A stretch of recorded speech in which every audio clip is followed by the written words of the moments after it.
Hello everyone, last ವಿಡಿಯೋದಲ್ಲಿ ಹೇಳಿದೆ ನಮ್ಮ ತಂಗಿ ಮೆಚೂರ್ ಆದ್ಲು ಅಂತ. ತುಂಬ ಜನ ವ್ಯೂಸ್ ಮಾಡಿದ್ದಾರೆ, ನಂಗೆ ತುಂಬ ಖುಷಿ ಆಯಿತು.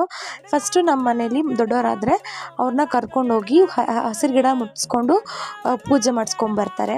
ಅದು ಮುಗಿಸಿದ್ಮೇಲೆ ನಮ್ಮ ಅತ್ತಿಗೆನೇ ಇದೆಲ್ಲ ಕೆಲಸ ಮಾಡೋದು. ಸೊ ನಮ್ಮ ಅತ್ತಿಗೆ ಬಂದಿದ್ದರು.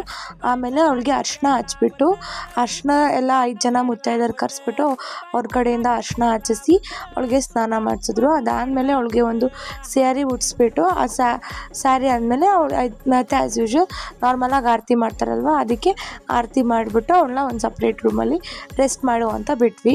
ಸೊ ಇದಕ್ಕೆ ಸ್ಪೆಷಲ್ ಏನಪ್ಪ ಅಂದರೆ, ದೊಡ್ಡವರಾದಾಗ ನಾರ್ಮಲಾಗಿ ಉಂಡೆ ಮಾಡ್ತಾರಲ್ವ, ಸೊ ಹಾಗಾಗಿ ನಮ್ಮ ಆಂಟಿ ನಮ್ಮ ಅತ್ತಿಗೆ ಎಲ್ಲರೂ ಸೇರಿ ಕೊಬ್ಬರಿ ಉಂಡೆ ಮಾಡಿದರು. ಇದು ಇವಾಗ ಸಿಂಪಲ್ ಪ್ರೊಸೆಸ್ಸು. ಬಟ್ ಇವಾಗ ನೆಕ್ಸ್ಟು ಮನೆ ಕ್ಲೀನಿಂಗು, ಆಮೇಲೆ ಶಾಪಿಂಗು, ಆ ಥರ ಎಲ್ಲ ಪ್ರೊಸೆಸಸ್ ಇದ್ದಾವೆ. ಅವನ್ನೆಲ್ಲ ಈಗ ಬರೋ ಪಾರ್ಟಲ್ಲಿ ಹಾಕ್ತಾ ಇರ್ತೀನಿ. So please do watch those videos also. Thank you everyone for watching this video. ನಿಮ್ಗೇನು ಅನಿಸ್ತು ಅಂತ ಕಮೆಂಟ್ ಮಾಡಿ ತಿಳಿಸಿ.